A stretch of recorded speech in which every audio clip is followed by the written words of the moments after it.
Welcome back, everyone, to another episode of Let's Talk Housing, episode 23. My name's Brennan Thomas. I'm the co host here alongside Mr. Stephen Thomas, chief economist and founder of Reports on Housing. Today, we will discuss the most recent news and statistics, who's to blame for our critically low inventory and soaring prices, Airbnbs, if renting is cheaper than buying, and much more. As usual, Stephen, what is going on in the large Thomas household? Well, we're wrapping up the school year, which means we're wrapping up the spring market as well, along with it. We have plenty going on. We have proms, we have the graduation, we have high school graduation, 8th grade graduation, final exams, lots of good stuff. We're prepping for summer with lots, of course, everything's already booked for all of the different we've got sporting activities and summer camps and everything. It's going to be extremely busy. So that's what's going on. And you throw in on top of that we launched Clark County, Vegas, and Phoenix, Maricopa County. And I already flew out to Clark and Maricopa. And then I flew out again to Clark County, hit 3 offices in one day after landing at 8. And then took off at 8 o'clock p.m. So I was there for 12 hours, hit 3 offices, and everybody was like pleasantly surprised as to what we're bringing because nobody in Las Vegas and Phoenix even knows what we do until we get out there. It's hard to describe as well. So it's been a lot of fun being able to, broaden our reach. So that's what's going on in our neck of the woods. How about you, Mr. Brennan, the Stud Thomas? What is going on in your neck of the woods? Well, the Arsenal season ended, which was very sad, which means I have to wait till August to sort of get that excitement again.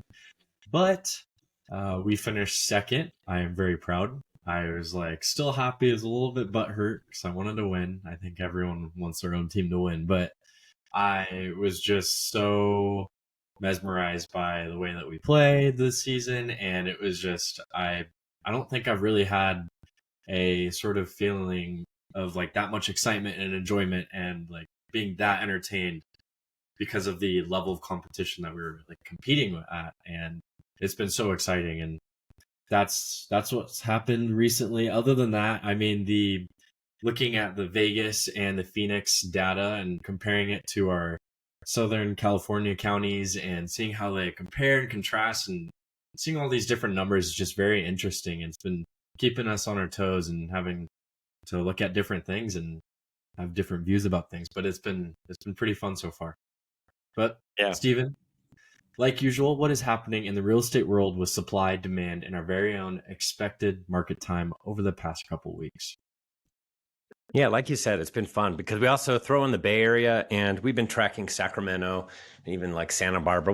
Anything we can get our hands on, I just do this little weekly snap so I can see exactly what's going on in certain areas. It's pretty fun to do, but we're limited in scope, and right now it's kind of like West Coast is where we're dominating. But then we look at national statistics and bring it all together. That was kind of I just did a housing debrief last night, and we launched that as well. And it's interesting to see what's happening with supply and demand. It's very, very similar to what we're dealing with right now. So what's happening is inventory with rates sticking at 7% or above, and they haven't really come back down to the 6.5 threshold like we had at the beginning of the year. So demand's a little bit softer than it would be if interest rates were a little bit lower. And that's just what we're waiting on. It's like sitting there with our pole in the water waiting for rates to come down. But when it's going to happen is anybody's guess. It looks like there's a lot of buildup of momentum for that to happen sooner rather than later, and definitely a 2024 story. But for right now, with interest rates stuck right at 7% or slightly above with no points, what we're dealing with is demand that looks very reminiscent of last year. So it's like right on par with last year. So maybe in some markets a little bit less, in some other markets a little bit more, but overall for the year, demand looks very, very similar. And one of the big differences is last year, this time for the first 4 months of the year, we had a lot of stuff fall out of pending sale status, go back onto the market. This year we've closed a little bit more, so it's slightly up if you look at closed sales data. But there are more homes coming on the market. That's the big story, is that people are just tired of waiting. Yeah, they might be felt locked in with these low rates, but there are a lot of homeowners a lot more homeowners coming on this year compared to last year. It's still well off of where we were prior to COVID. So we don't have enough homeowners coming on, but it's not as bad as last year. Last year was a bottom. So that's one of the green shoots that we were talking about. And actually April was, even though we had interest rates hit 7.5%, 3 times, we actually saw more homes come on the market in April, and year over year difference being larger in all markets compared to January, February, and March. So all of a sudden it was a lot more homes came on the market. It's spring. And some people are just saying, it's been like 2 years. These higher rates are here to stay. We need to make a move. I want to make a move. So there are more people doing it. But know that as rates get down even more, that's going to happen even more frequently. So what's happened with more homes coming on the market, similar demand, is we're now building an inventory because of it. So the inventory is building, whereas last year the inventory was falling until we got to about April, and in some markets even later. So inventory is falling. This year we've had inventory rising, and within the last couple of weeks, it really has. We've seen a noticeable shift higher. So what's happening is, if we have very, very similar demand to last year, but inventory counts are rising, which is actually normal for a spring market, that we eventually peak, and it looks like that peak was already reached within the last week to 3 weeks ago. To some markets, even a little bit sooner than that. And what happens is, if we've already reached that peak, that demand is kind of flat. It's not going up anymore, but we have inventory rising. The market feels a little bit more sluggish. And if you look at this year compared to last year, market times were a lot hotter during the spring last year than where they are this year. So as a result, which when you look at these national statistics, like Altos Research talks about on a weekly basis, the number of price reductions across the United States. We have our local markets and all the markets that we cover, but this one, the price reductions across the United States, is reaching its higher, and it's spiking, and it's in the third. It's like, I want to say it's right around 35%, and it keeps on growing on a week-to-week basis. So it's going higher, and it's way higher than last year, the number of price reductions. So, which means there's a lot of homeowners that are competing against each other, and a little bit too overzealous. People are equating those price reductions as into prices falling. That is not a gauge for prices falling. What you equate it to is you have to be a lot more realistic on price when you're coming out of the gate. So that's kind of what we're seeing right now until rates fall. And when rates do fall down the road, it's going to be a totally different story, a totally different narrative, that then at that point, we'll be able to talk about kind of the differences in the marketplace. So right now, what we've described is you got to be careful on price, and you can't expect this to be instantaneous success unless you're at one of the hottest levels of the market, which is entry level. Entry level in all markets is where you see the busiest. It is the fastest growing, and we don't have enough homes coming on the market in entry levels. And so that's kind of where we're at right now. That's the brief synopsis, getting towards the end of May, and that's where we're at. So, Stephen, what's happened with some recent economic releases?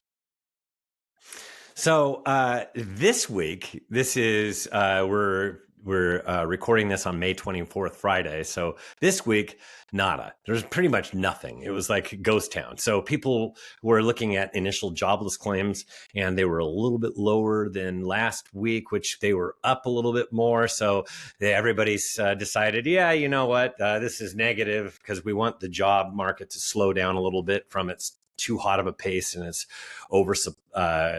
way too many job openings and not enough job seekers. So we need more job seekers. So the initial jobless claims came down, so people overreacted, and so that's what happens when there's no news. It was last week was the big news, and that is CPI. So we got CPI, and we also got retail sales came out, and the combination of the two were CPI, miraculously, CPI, Consumer Price Index, it is one of the worst gauges of inflation. It just looks at a basket of goods, but one of the goods that they follow is shelter, and they have their owner's equivalent rent, which is just a junky statistic that they need to fix. They haven't fixed it, so it creates a lot of noise. And if you remember, back in April, we were reporting on March's Consumer Price Index, CPI. So in April, what happened in March for inflation? And all of a sudden, from January, February, it was going down, and then March was up a little bit. And then all of a sudden, everyone's talking about stagflation, inflation's rising, and it's going to go up from here. And everybody's jumping to a ridiculous conclusion, like they always do. And it's a bunch of dudes. Typically, it's not the Wall Street types. Very few of them get onto CNBC, but they're looking for somebody that's going to spew out this negativity. And then you go to YouTube, and that's where you get a lot of the speculation. And people were actually Googling the term stagflation, and it was ugly. April was not a good month for data. But then last week's CPI read was down from January, February, and then March was up. Then guess what? It was down. It was down a nice little chunk, and that's core, pulling out the volatility of food and gas, which means a lot to us, but interest rates can't really change what happens to the price of food and the price of gas and fuel and all that stuff. So that's why they pulled that out. And you look at it, it came down nicely, and they said it was like expectations, but everything exceeded expectations in all the reporting in April. And May, all of a sudden, everything's cooperating. We had a good labor reports, good labor the first initial week, and then we have CPI. So we watched interest rates fall, and retail sales were flat. They were up 0%, and that too was seen as they thought in March it was really high, and then they revised the last couple of months, February and March, down, and April was at 0. So now all of a sudden it doesn't look like it's overly stimulated like what they were talking about just 1 month prior. And so as a result, we saw, because of CPI, because of retail sales, we saw a giant drop in rates, and we got down to 6.99%. That is with no points, and that's from Mortgage News Daily, by the way. And at 6.99%, that's nice. We're finally getting underneath of this 7% with a 6 handle. But that only lasted for 2 days. After that, you kind of bounce off these bottoms while they wait for the next data point. And there's been pretty much no data points until next week. And next week, all of a sudden, there will be more data to look at. And the biggest piece is PCE. That's the other inflation gauge that the Fed actually prefers over CPI, but it doesn't get it doesn't get as big of headlines. It's not as sexy, but it's extremely important because that's what the Fed's watching. That's what all of us economists will be watching. And so we'll be watching that very carefully, because right now we're stuck right above 7%. We need a couple more economic reports. And we get PCE next week. That'll come out Friday, May 31st. And the following week, another jobs week. That'll be very important. We'll be watching that closely, because now that jobs week, if it cooperates, we could actually see rates stick underneath of 7 and have a nice 6 handle on it. So that's what we're staying tuned for. So, Stephen, you and I both know that there's a lot of economic news and releases that come out every week. Maybe not this week, but most weeks of the month. And I was wondering to you, for our listeners, how do you track it all? What do you use? What would you recommend? You need to find an economic calendar. I've got one that prints out that looks really pretty. It's a calendar. It looks really nice. But that one gives me some of the major stuff. But I want to know what's really going on. So I actually, and every data point, and I can even track worldwide data points, because some of that stuff will make a difference for what we do. And that's when, like, the Bank of Japan meets and things like that. You wouldn't believe it, but it actually affects our interest rates. But I wouldn't want listeners to get in the weeds and look at that. Instead, my favorite place to tell people to look to go to is fxstreet.com. And if you actually Google the term fxstreet.com and then market economic chart, it'll get you right to where I want you to be. And in that, there's this big chart, but you'll see it's every single country, and there's so much going on a daily basis. So what I actually do is I go on there, you go to the filter, and I put in the dates for the month, for the entire month. And I also clear it at first and then put in the dates for the entire month. I also will put in there just the United States. And then it says it's the level of how much it's going to affect the markets. And I don't want to look at no effect or little effect. I'm just looking at moderate effect and high. And those are the two boxes I check in the United States and the date range for the month. And then I print out the whole entire thing. And it'll give you a list of everything you kind of really need to follow. And it's everything we've talked about here before. It's CPI, it's retail sales, it's jobs week, job openings. It's then jobs Friday, which is how many jobs did we create. And then there's other things, points on there that you'll see when GDP's released. And there's a bunch of different things. I'm not going to get into all of them, but when you look at them, there's a lot of things that move the markets. Like this week, I told you the initial jobless claims, that's a moderate effect. It had a bigger effect this week because there was not a lot of noise out there. There's very little to grab onto. So they just went for that morsel of initial jobless claims, and it actually moved the markets yesterday. And today, all of a sudden, with no news, we have it going the other direction. So it's just moderate stuff to light stuff that's moving the markets right now until next week when we get to bigger data points. What happened with recent national existing home sales release? Yes. So surprisingly, it was less than expectations.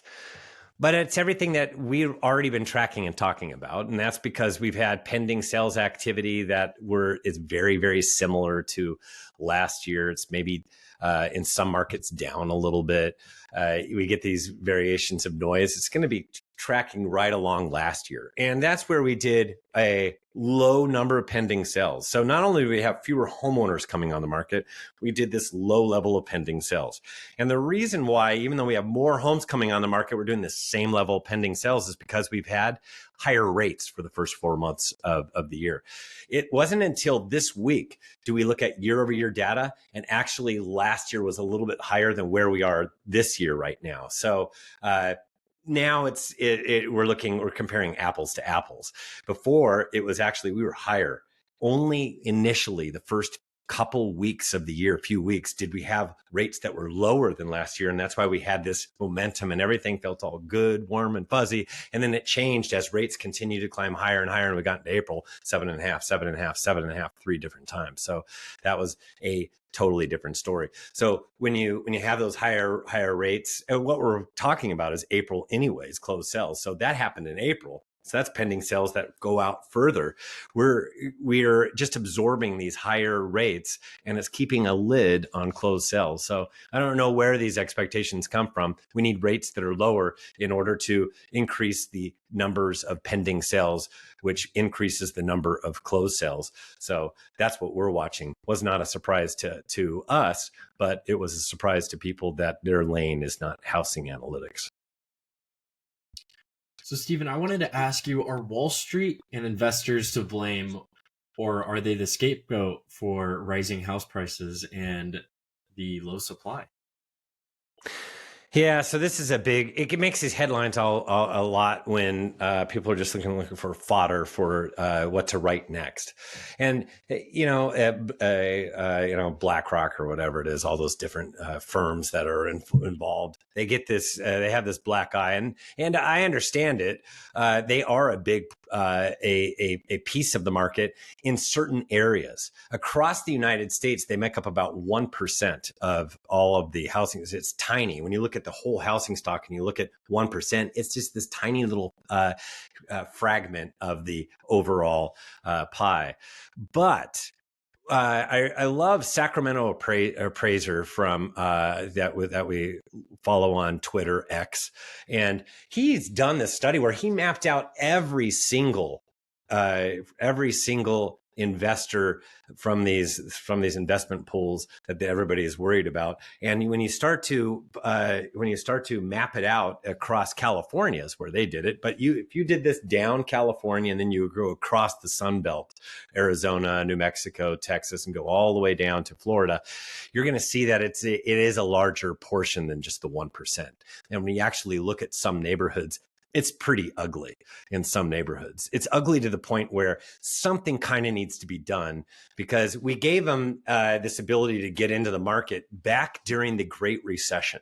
And the Great Recession, there was all these negative, there was all these loans and you couldn't get rid of them and it was hard. So they'd pull them together and they'd sell them to these investment firms like BlackRock. And then they turned around and they did what they could with them and then sold them for a profit. That's what they do. But they were able to dispose of a whole bunch and take care of it because the banks couldn't do it. So this is where they went to that to that secondary source, and they loved it. They loved the profit in it. So from that point on, it's like they want more. And that's the issue, is that, see, we are a democracy and we're capitalism and all that good stuff. However, what we're doing with homeownership is these are, a lot of it's the entry level. Okay, let them go ahead and purchase the higher level stuff, but the entry level stuff is taking away from a demographic patch, first time home buyers that need to be able to purchase, and especially along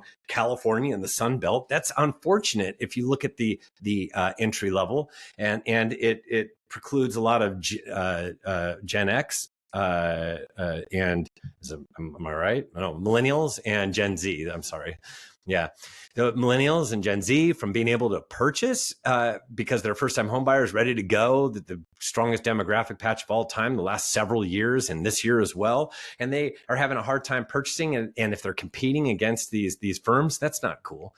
So we need to cool our jets, because what's going to happen is rates going to come down. And what are they going to do? They're going to be big participants. So we need to do something legislation-wise that for at least the entry-level areas in particular, and figure that out. And those people really need to be able to need to move into these houses. Otherwise, it's going to be hard, and we're going to get a lot of millennials and Gen Zs that aren't going to be living along the Sun Belt. They're going to go other places, and that's going to cause a problem with labor and a lot of things down the road. So we need to think through these things a little bit. I don't hear anything about it, but this is just me getting up on my soapbox because it's the things that I'm most concerned about. And people talk about it's just little 1%. However, they're a bigger portion along the Sun Belt. So it really is an issue that needs to be addressed. So how much has the Airbnb industry affected rising prices or low inventory? Yeah, Airbnb, it's a bit of an issue, and there are some people that move out of areas and they turn their places into Airbnbs rather than sell their houses. But if they weren't Airbnbs, they'd probably be rentals. And there's a lot more of the mom and pop than there are of you're not going to get the BlackRocks that are going into the Airbnb business. There are some people that treat it as a business and they're competing with hotels. Do you know who's the biggest opponent of Airbnbs? It's the hotel industry. And they're the ones making the biggest stink. And you can actually see it in these different markets that I've been a part of. You can hear it loudly in San Diego County. You can hear it loudly. It's happening in Vegas. You're going to hear it in Phoenix. You're hearing it in all these markets. And why are they being so loud? It's there are people that are concerned, like we are, that we need more inventory, but this is a small drop in the bucket of the overall picture. Really, it's the hotel lobby that's totally can't wait for them to get out of it, like they did it in New York City, kicked them out of New York City, and a lot of that stuff turned into what? Long-term rentals. So there are short-term rentals or long-term rentals, and not a lot of them are sold. Some of them are, but it's not going to add. They stopped at New York City, and now we didn't get this giant flood of homeowners that placed their homes on the market because their Airbnbs were shut down. No, that's not what it was. It turned into long-term rentals, so it didn't really add to the overall availability of homes, the inventory. So And that's what we have to be careful with. We have to get the word out because it's really easy to poke. Oh, well, we shouldn't have them because it's we need more inventory, and they're precluding them, the real estate market, from acting normally, and they're adding to the overall price increases. And I get that narrative, but it doesn't stand, doesn't hold a lot of water. And we got to remember who's really backing this. It's the hotel industry and their lobbyists and everybody else, because they want them out of here, because they don't want people getting Airbnbs and VRBOs and all that short-term rentals. They want them coming to their hotels. So of course they're totally against the Airbnbs and VRBOs. So, would you say that Airbnb has shifted the way that many people view investments, or is it more of an occupation? So some people see it as, oh, a great investment opportunity. I'm going to do that. I was flying back from Las Vegas and I was grabbing dinner, and there was somebody that was sitting across from me that has a one little Airbnb. I couldn't wait to talk to her more and more about it. I did. And it's not like they're making hand over fist money, and they don't really treat it as much of a business. And when you don't treat it as much of a business and more of like this ability to make more money, yeah, they're not going to make as much money in that process because they don't really know how to do it. And it is really an art at the end of the day. It's what really makes Airbnbs and VRBOs stand out when somebody does it really well. We've talked about it before on these podcasts. They're really, really good at what they do, and it makes it a someplace that you want to stay at. It's different than home, and it has different themes. We were in Ocean Beach, and we stayed at the Mermaid Cove, is what they call this little place, and everything was decked out in mermaid stuff. And I remember at the time, I think she was 11. She's 13 now. She was going, "Oh my gosh, this place is incredible." So, and it had a neat little theme, and it's not anything you would do at home, but a lot of fun to stay at. So, and it had everything we needed, and it was done right, and you could tell they owned lots of them. So it's the people that do it as a one-time investment that they're going to learn really quick that it's not as easy as what they think, and it's more of a hassle because it's constant. It's not like having a long-term renter in there where you're not in there as much dealing with it. This is every single night. It's like running a little hotel service and constantly being looking at it. So you either treat this thing as a business and you have a lot of them, or man, that's a lot of hours for that is just it's going to tap you, because you might be able to make a bit of a profit, but how much is your time worth at the end of the day? So that's something else to factor in. And we're not getting this big growth in Airbnbs, because I think you even sent me an article from AirDNA. There's a guy on there on X that we follow, and he's fantastic. So you look at all the statistics; they're the best statistic firm for short-term rentals that are out there. So AirDNA is who you want to look up to find out really what's happening. And the profitability is down a little bit, because guess what? The number of rental units is up a little bit on a month-to-month basis. It's not giant, but it is enough where it's starting to squeeze profits, and the number of total nights booked is up, but the vacancy rates is not as good right now. So we have more vacancy. And why? Because we've been adding to the pool slowly but surely. But some of these people will get out because it's going to hit a threshold where it doesn't make sense for some people. In the markets we focus on, or in the US in general, would you say that renting overall is cheaper than buying a home right now? Yeah, for sure. In a lot of markets. We've been dealing with that in California for a super long time. The only time that it really made sense in California to where if it penciled out and it was cheaper to own immediately than rent was in 2012. And that was the bottom. And when California, we're sitting here right along the coast, and it's cheaper to own than to rent, that's when you jump into the market. And that's exactly what happened. That's why we hit a bottom, because all of a sudden values came down to a point where, and you looked at rates and you looked at the payment, you're going, it's actually cheaper to own than rent in California. That is a no-brainer. Should have bought every single property that was available in all of Southern California, and we'd be tycoons. But that's the rest of the country's used to it being where it makes sense to own versus rent. And it's got to the point where it doesn't make sense in most markets. If you look at it strictly from, boy, it'd be cheaper to own than rent. Well, now it's cheaper to rent than own. But at the end of the day, it's home. It's not just an investment. And we learned that the hard way during the Great Recession. It's not just an investment, it's home. So you go in there, you figure out, you put on your big boy or big girl pants and you decide, this is what I can afford. This is how much of a monthly payment. And then you meet with a professional lender, get a professional agent to represent you, go out there, find a property, and you go buy and you stay. You raise your family there for many years until it gets to the point where you need a different house. And but at the end of the day, you don't look at it as an investment. You look at it as home. And what happens over time is you have this fixed payment. Guess what happens to rents? They rise, slowly rise. And in this case, within the last couple of years, rise faster. So when that happens, when they're rising, you know what? It just it makes sense that your fixed rate, eventually that rent's going to come right up there. And at the end of the day, home values slowly but surely go up. And what we're talking about is when rates go down, they're going to go up even faster. So you know what? It's just a good time to get in whenever you can afford to get in and get in. And then, down the road, you may be able to refinance. I don't know if and when. It happened to us. We purchased our latest home in 2019. And shoot, in the middle of the pandemic, we refinanced and saved ourselves hundreds of dollars per month in doing that. But we could afford the old payment, and just the new payment made it so that we had extra spending power. So that's my recommendation: is get in when you can. So, as we were talking about earlier about the Sacramento appraiser on Twitter, a client just got the message from their insurance company saying home insurance will be canceled as of August 1st due to the condition of the home. Will this become more of a common issue going forward in states like California, Texas, and or even Florida?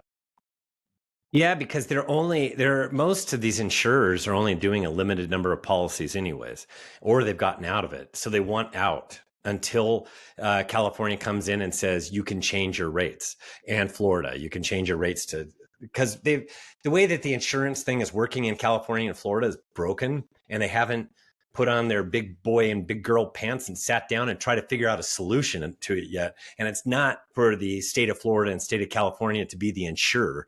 That's not the way our system really works. But that's unfortunately the way that the system is going. So they're looking for different ways to get out, and they only want the cream of the crop. And if you're not taking care of your home, and there's deferred maintenance, and there's different things that need to come that you need to take care of, then boom, they're out.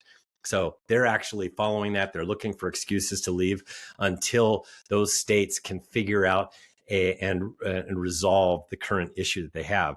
And you can't blame these insurance companies, because the insurance companies were losing money. When you're in the red, they are trying to make a business. I like what Logan, one of our economist buddies, has to say, and he says, they're not the march of dimes. They're not here for everybody's common good and stuff. They're there to make a profit. And if they can't make a profit, they're going to leave. And if you make it to the point where they can't change their rates, so they can't make a profit, they're leaving. So this is kind of simple. We need to work it all together, figure it all out, get in a big kumbaya room and figure it out so that there's a solution, so that the states aren't on the hook for figuring out how to do insurance. That's not what they were meant to be. So, someone by the name of Graham Stephen described today's current market as the reverse housing crash of 2024. Is this one of the best ways to describe what's happened in recent years? Yeah. So what he was describing in that video is a few different things, and that's either we have values crash, or we need rates to come down, or we need incomes to go up. Well, over time, incomes slowly but surely go up, but so are housing values. The kind of silver lining is right now, until interest rates get underneath the 7%, that we're going to have that prices are kind of staying flat. But if you're hoping for a crash, that's not happening anytime soon. Instead, what you want to see is this crash in rates. And that's really what ultimately we're going to see. So the real housing crash that you need to see and that you need to be rooting for out there, the only thing that makes sense, because the homeowner stock across the United States is at its healthiest point of all time. This is not what was leading up to the 1990s, the savings and loan scandal, where we did dumb loans, and we had values fall significantly. And then even more significantly, the Great Recession, where we had the subprime crisis and everything else that's so ugly, and we had values really crash. That's not what we have here. We have the healthiest housing stock of all time. So can't be rooting for a crash. It's just not going to materialize based upon what we have and a limited number of homes on the market. We are rising this year, but we're at 1,210,000 versus 4 million homes leading up to the Great Recession in 2006. And we already saw it in 2005. So we're nowhere close to a glut of homes on the market to help values crash. Not going to happen. So and we're not going to see all of a sudden incomes rise like crazy because inflation would be back. So that's not the other answer. It's a crash in rates. That's all that we need to be rooting for.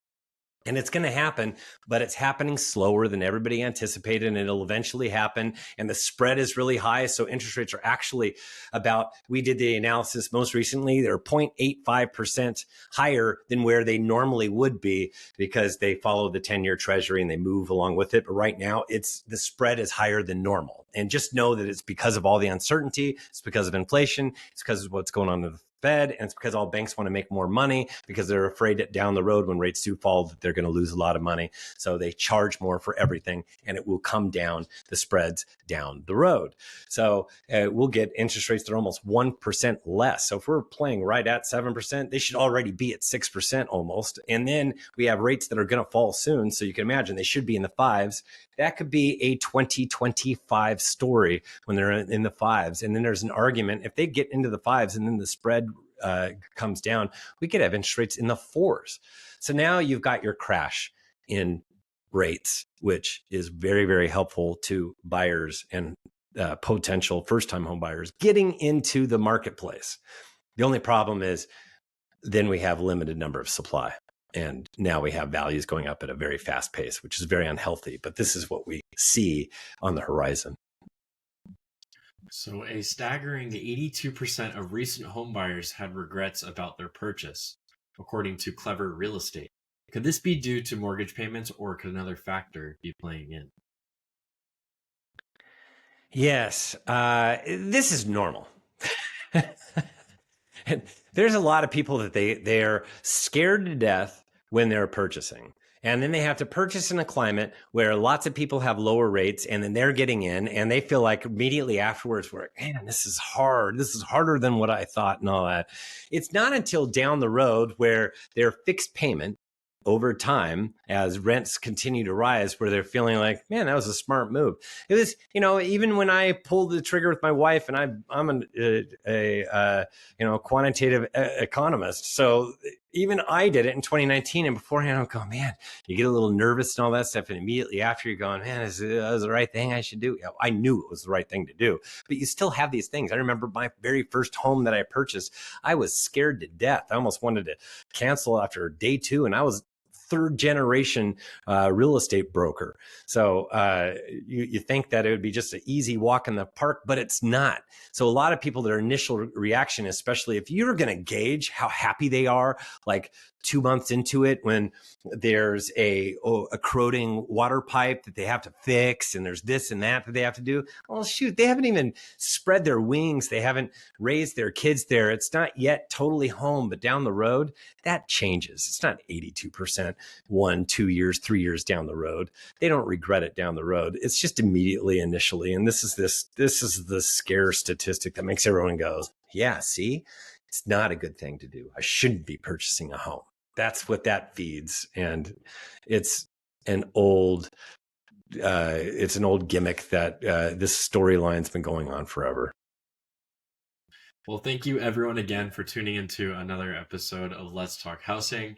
If you want to learn more about what's going on in the real estate industry across Southern California, Bay Area, Phoenix, or Las Vegas, feel free to check out our YouTube or subscribe today at reportsonhousing.com. Please leave us a good review. And if you have any questions, feel free to reach out to us via any social media platform, or you can email me at info@reportsonhousing.com. We will see you soon, and have a fantastic rest of your day. Thank you. Thank you.